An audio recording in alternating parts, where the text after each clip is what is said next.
Olá, meu aluno, tudo bem? Vamos começar aqui mais um módulo, né? Módulo 9. Nesse módulo, a gente marca o ciclo aí do fim da teoria de derivadas e a gente vai começar a conversar, né? Começar a conversar sobre integral. Tá bom, pessoal? Então vamos lá.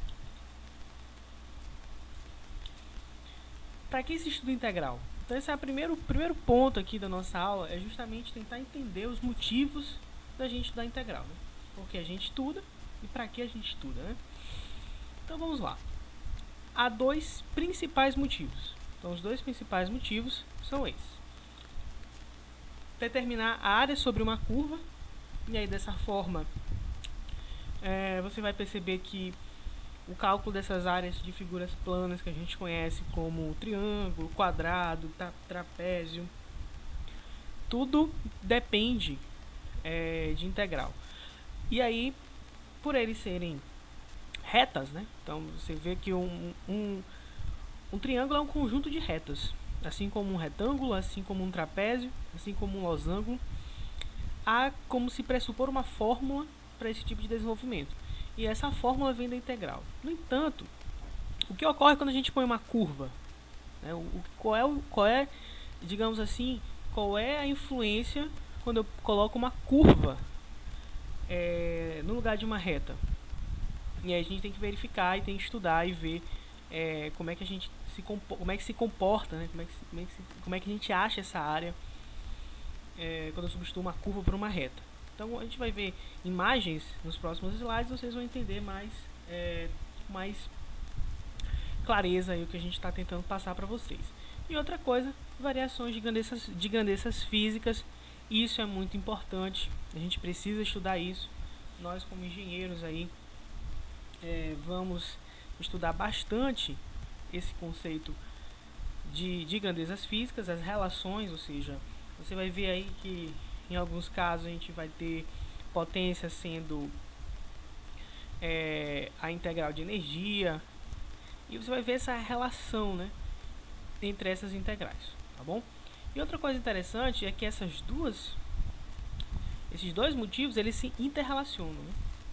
Então graficamente a gente pode dizer que a área uma potência elétrica de uma máquina, a área que ela faz num gráfico é justamente essa energia, né, gasta para realizar esse trabalho, tá bom? Então vamos lá. Olha aí, é interessante o ponto de área de uma curva. Então você percebe aqui que a gente tem retas, e se eu tivesse uma reta aqui, pessoal, ó, tá aqui de caneta preta, se eu tivesse uma reta aqui, ó, isso aqui seria um trapézio, né? Base maior, base menor e altura. Mas você percebe que isso aqui é uma figura que a gente não sabe o que é. Isso aqui é um trapézio, um triângulo, é um retângulo. Não tem uma... Não está pré-determinado saber o que é isso. Então, partindo desse ponto, o meu aluno tem que criar métodos, maneiras de fazer com que essa figura possa ser calculada. Beleza, gente? E outro exemplo, grandeza física. A gente sabe que o espaço é a integral da velocidade, tá? Em um determinado tempo. Então, se eu tenho a velocidade, a função da velocidade, em um determinado trecho de tempo, eu tenho espaço deslocado, tá bom? Então aqui eu trouxe um exemplo bem tranquilo para vocês observarem. E aí, vamos lá. Como é que tem essa relação de grandeza física com área? Perceba o seguinte, os intervalos A e B podem ser esses tempos, T1, T2. Essa curva aqui pode ser justamente o que? A função velocidade, e essa área seria o espaço percorrido. Tá bom, gente? Então essa tem um que aí, uma relação tanto entre a área de uma curva, tanto como grandeza física. Beleza? Então vamos dar continuidade. Agora, como é que é cálculo 1 e a engenharia eletrônica? Então a gente tem diversas aplicações. A primeira é sistema de controle. Então se você quiser fazer um integrador PID, né? Ou seja, diferencial integrador, né? Se quiser fazer um controlador PID, ou PID que a gente chama, é o que? É um conjunto de integrais e diferenciais, ou seja, integrais e derivadas. Então entra um conjunto de integral em sistema de controle, isso é muito importante. Outro assunto, amplificadores operacionais. Então ali você vai ter um conceitozinho de integral para justamente calcular o ganho desses amplificadores operacionais, certo? E taxas de variação de função. Essa ideia aqui de taxa de variação de funções, isso aqui para várias engenharias, engenharia elétrica, engenharia mecânica, engenharia química. Então a taxa de variação é um comportamento estudado por ambas ciências, várias ciências. Eu posso encontrar taxa de variação em geografia, em matemática, claro, em biologia, certo? Em economia, principalmente, tá? Então, esse conceito de taxa de variação ele é muito amplo e claro que ele está dentro aí da engenharia eletrônica, tá bom? Então vamos lá, vamos entender que negócio é esse de integral, como é que se comporta isso e de que maneira a gente estuda isso. Então, a área A da região S, que está sobre o gráfico de uma função contínua e não negativa, no intervalo AB, é o limite da soma das áreas dos retângulos aproximados. Então, olha que coisa interessante. Eu tenho a nossa curva aqui, né? E essa curva, gente, ela tem que estar delimitada por um intervalo de espaço, tá?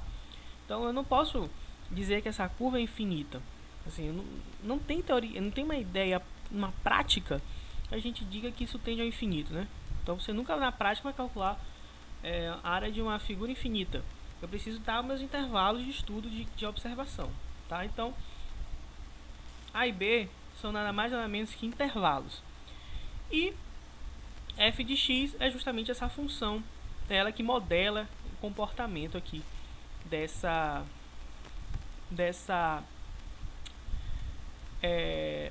área, tá? Então você percebe que essa área, se eu imaginar que isso aqui são muitos retângulozinhos, ó, esses pequenos retângulos terão o quê? Diferentes alturas. E essas alturas vão obedecer o quê? Vão obedecer justamente a parede da função. A parede da função. Então eu vou mudar aqui a caneta de cor. A gente não consegue mudar, né? Então você pega aqui o seguinte, ó. Você vai passando aqui, você vai verificando que a altura de cada retângulozinho que eu fizer aqui, pequenininho, ó, fiz um retângulo pequenininho aqui, fiz outro aqui, fiz outro aqui, fiz outro aqui. Ele vai o quê? Ele vai delimitando, vai batendo justamente na parede da função, ou seja, em cima do ponto da função onde o cálculo é feito. Olha aí que interessante. Então, se eu desenhar esses triângulozinhos, ó, você percebe que vão ter aqui o quê? Vão ter aqui erros, né? Então, eu vou considerar isso aqui, ó. Isso aqui não pode ser considerado. Eu vou considerar isso aqui também. Eu vou deixar de considerar isso na área. Eu vou deixar de considerar isso aqui também. Vou deixar de considerar isso. Vou deixar de considerar isso. E aqui eu vou considerar mais nessa região toda. Então, gente, o que isso quer dizer? Isso quer dizer que eu estou separando a minha figura em triângulozinhos para pegar justamente esse pontinho aqui, ó, da altura e justamente calcular o que? A área da figura em vários o quê? Em vários retângulos, certo? Só que aqui está uma quantidade não muito suficiente de retângulos, porque você vê muitos defeitos ainda. Então, qual é a ideia? É aumentar esse número de triângulos, de retângulos. Então, quanto maior for esse número de retângulos, melhor vai ser a precisão. Por isso que esse n tem que tender ao infinito. Então, é um limite de n tendendo ao infinito do somatório dessas pequenas funçõezinhas aqui, ó, desses pequenos retângulozinhos. Certo, gente? Então, observe aqui uma coisa interessante. O meu d de x é justamente o que? Essa diferença, essa largurazinha aqui, ó, que no caso é b menos a, dividido por quê? Pelo número de retângulos, certo? Então, vai ficar f de x nesse intervalinho d de x, que eu vou pegar esse pedaço dessa função. Tá bom, gente? Então, vamos lá. Definição. Seja f um intervalo fechado de a a b, pertencente aos reais, e uma função contínua, certo? Então, não dá para calcular a área de uma função descontínua, né? Isso aí fica bem intuitivo quando a gente observa uma função descontínua, você vê que ela é quebrada. Então, vai ter um vão ali, não vai ter como se calcular a área. A integral de f é dada pelo quê? Pelo limite daqueles quadradinhos ou retângulozinhos, né? Retângulozinhos é a maneira mais correta de falar. Então, o limite daqueles retângulozinhos tendendo ao infinito, tem que tender ao infinito, ou seja, quanto maior, melhor, da função f de x naquele pedacinho d de x. Tá bom, gente? Então a gente tem que d de x é b menos a sobre justamente o que? Sobre o tamanho dos retângulos que a gente encontrou. Beleza, pessoal? Agora a gente tem umas fórmulas básicas para resolver essas integrais. Você já entendeu o que é integral, que é um pedacinho ali de... que eu corto minha função em vários retângulozinhos e vou tentando o que? Fazer com que esses retângulos sejam os menores possíveis para justamente calcular a área dessa integral. Agora, assim como a derivada tem uma tabela, como a gente aprendeu nas aulas passadas, a integral também tem uma tabela que a gente chama de tabela da integração ou fórmulas básicas de integração. Então elas são como se fosse a sementinha, o comecinho. Então você tem que saber essas fórmulas básicas para quando você, na disciplina de cálculo 2, pegar uma questão mais complicada, você tentar reduzir ela e encontrar a fórmula da integral através das integrações básicas, tá? Então a primeira regra que a gente tem é a regra da constante, tá? Então quando eu tenho uma constante k de d de x, olha o que acontece, ela ganha uma variável.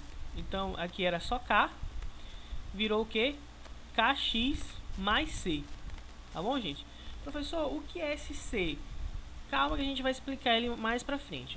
De antemão, você só precisa saber que esse c é o que? É uma constante. Esse c é uma constante. Então, esse c simboliza qualquer constante inserida aí nessa função. Como eu não sei o valor dessa constante, tá? Você vai saber porque a gente não sabe o valor dessa constante. Eu simbolizo com uma letra chamada c, tá bom? Então, primeira regra. Eu tenho uma constante k dentro de uma integral, certo? A resposta dessa integral é justamente o k vezes a variável x. Professor, por que esse x aqui? É justamente eu estou integrando em relação a dx, tá? Então, se fosse dy aqui, seria ky, tá? Então, k de x mais c. Tudo bem, gente?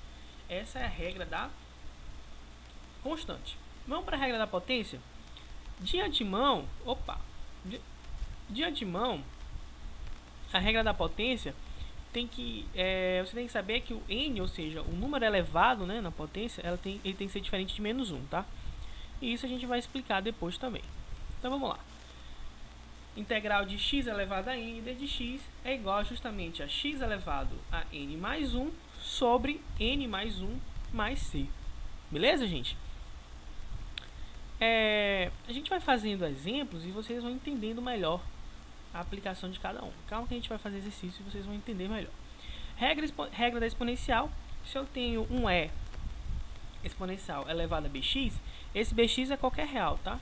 d de x, então vamos ter o que? E elevado a bx sobre b mais c, tá bom? Então vamos continuar. Regra da log normal. A da log normal é só quando eu tenho a integral de 1 sobre x. Ah, professor, e se for 1 sobre x ao quadrado? Se aqui fosse 1x ao quadrado, aí não ia entrar nessa regra da log normal. Essa regra da log normal só entra quando é 1 sobre x. Lembra daquela exceção que a gente falou da regra da potência? É justamente essa aqui. Você percebe que aqui é como se tivesse grau 1, né? Então o n é quanto aqui? Como ele está embaixo, o n é menos 1. É justamente a exceção lá. Tá bom, gente?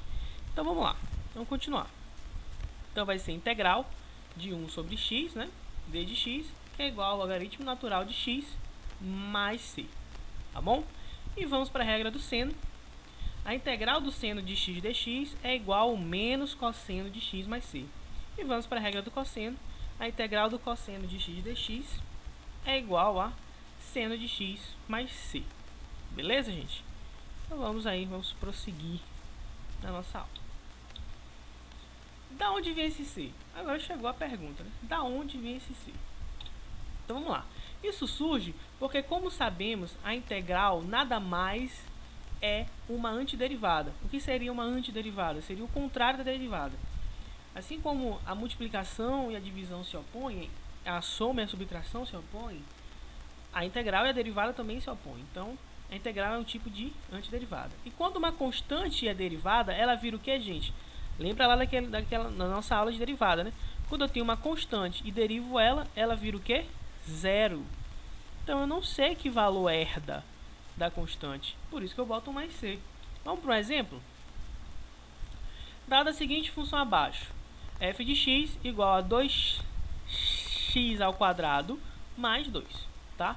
Vamos derivar?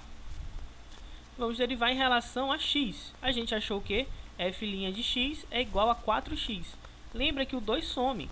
Só sobra o quê? O 2 desce para cá. Então fica 2 vezes 2, 4. 4x. Beleza, gente? Agora vamos lá.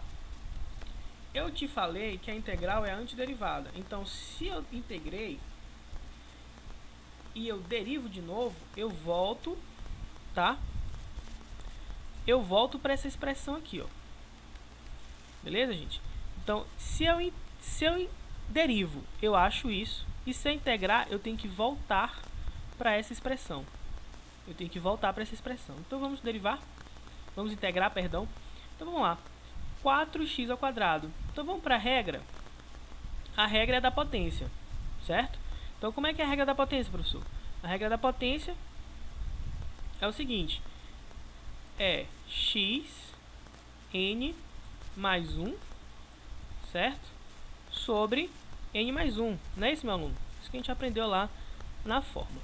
Então, qual é o n aqui, professor? O n aqui é 1. Então, vai ser 4. 4 é uma constante, pula para fora.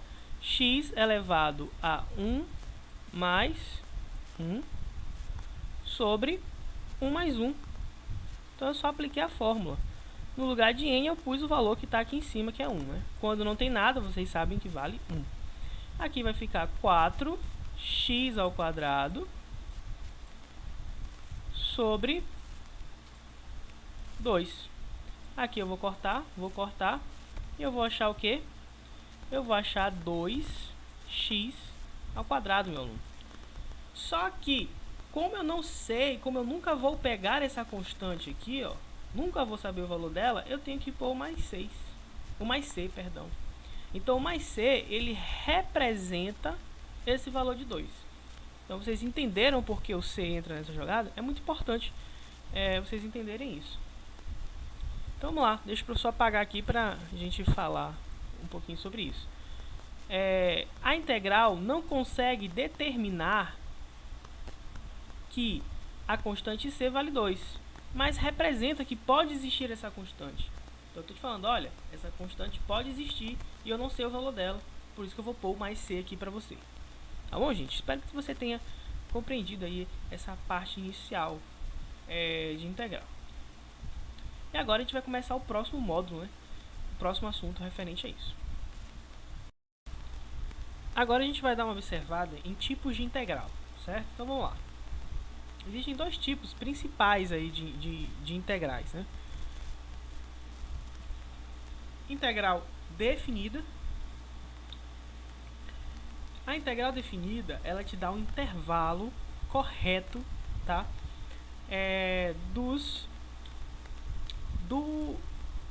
Da área de integração, beleza? Então ela te dá um limite inferior e te dá um limite superior. E a gente tem a integral indefinida. Então o que é que fica indefinido na integral? Justamente os limites de integração. Você percebe que não existe limite aqui e nem aqui. Muita gente confunde, tome cuidado com isso. Ah, professor, não tem limite, então quer dizer que é infinito. Não. Não é infinito. Senão o nome seria integral infinita. O nome é integral indefinida. Então é indefinida por quê? Porque eu não sei o intervalo de integração, tá bom? Então vamos lá, vamos continuar. E agora a gente vai resolver uns exemplos, tá? Bem tranquilos aí pra gente dar continuidade ao nosso módulo. Então o primeiro é 3x ao quadrado mais 8x dx, 6x ao quadrado menos 8x mais 3 e 10 sobre x elevado a nona. São três exercícios aí bem bacaninhas pra gente começar a entrar no clima. Então vamos lá. Vamos resolver o primeiro. Então, há uma soma na função, portanto, divide-se em duas integrais. Dividindo em duas integrais, a gente tem a integral de 3x ao quadrado mais a integral de 8. Isso tudo em relação a dx, tá? Então, vamos lá. Aplica-se a integração. Qual é o método de integração? Esse é o método de integração. para este exemplo. E aqui é o método de integração da constante. Beleza, gente? Então vamos lá, vamos aplicar. Resolve-se cada integral. Aqui, né, o termo ao quadrado, então vai ficar 3, que é a constante, vezes x ao quadrado mais 1, estou usando a fórmula, tá? Então, esse 2 vem justamente do n, 2 mais 1, sobre 2 mais 1, mais, lembra que eu falei para vocês que quando é uma constante aqui, só coloque o x acompanhando. Professor, por que x? Porque aqui é dx, tá? Se fosse dy, você ia colocar dy, tá bom? Ou você ia colocar y, no caso, né? Então, a gente tem 3 vezes x ao quadrado mais 1 sobre 2 mais 1, aplicação direta da regra da potência, mais 8x, aplicação direta da regra da constante. Agora só falta a gente manipular, tá? Então tem um recadinho para você aqui, não esquecer de usar o c, tá? Vamos organizar a equação. A gente vai ter 3 vezes x à terceira sobre 3 mais 8x mais c. A gente corta esse 3 com esse 3. A gente vai ter como resposta a integral de f de x é igual a x à terceira mais 8x mais c. Beleza, gente? Exercício bem tranquilo mesmo, para você entender aí a lógica, né, o funcionamento da integral indefinida. Então vamos partir para a próxima. 6x ao quadrado menos 8x mais 3. Então vamos lá. Há uma soma na função, portanto se divide em 3 integrais, tá? Não são duas. São 3 integrais, que é 1, 2 e 3. Então, vamos lá. Integral de 6x ao quadrado menos integral de 8x mais integral de 3. Tudo referente a dx, tá bom? Então, vamos lá. De novo, a gente aplica o quê? Aplica o método da potência. E bem aqui, ó, a gente aplica a fórmula básica da constante. Tá bom, gente? Então, vamos lá. Olha aí como é que fica um cálculo bacana. Resolve-se a integral. Aqui aumenta um grau, né? Fica 2 mais 1 sobre 2 mais 1. Aqui x 1 mais 1 sobre 1 mais 1. Aqui, como é uma constante, eu só acrescentei o x, tá bom? Vamos organizar a equação. 2 mais 1, 3. 2 mais 1, 3. 1 mais 1, 2. 1 mais 1, 2. Então, vai ficar 6 vezes x à terceira sobre 3, mais 8 vezes x ao quadrado sobre 2, mais 3x mais c. Eu corto aí, simplifico, na verdade, aqui vai sobrar o 2, né? E aqui vai sobrar o 4. Então, nossa resposta final é 2x à terceira menos 4x mais 3x mais c. Beleza, gente? Próximo exemplo é 10 sobre x elevado a nona. Então, a gente aplica a fórmula básica de integração, que é qual? Integral de f de x igual a 10 sobre x a nona d de x. A gente aplica simplesmente essa fórmula aqui do ln. E aí, vocês estão de acordo? Pausa o vídeo e pensa um pouco. Isso está certo, pessoal? Gente, isso está errado. Por quê? Porque aqui não é x elevado a 1, é x elevado a nona. Mas vamos lá, vamos... Ó, a resposta seria bem fácil de achar, né?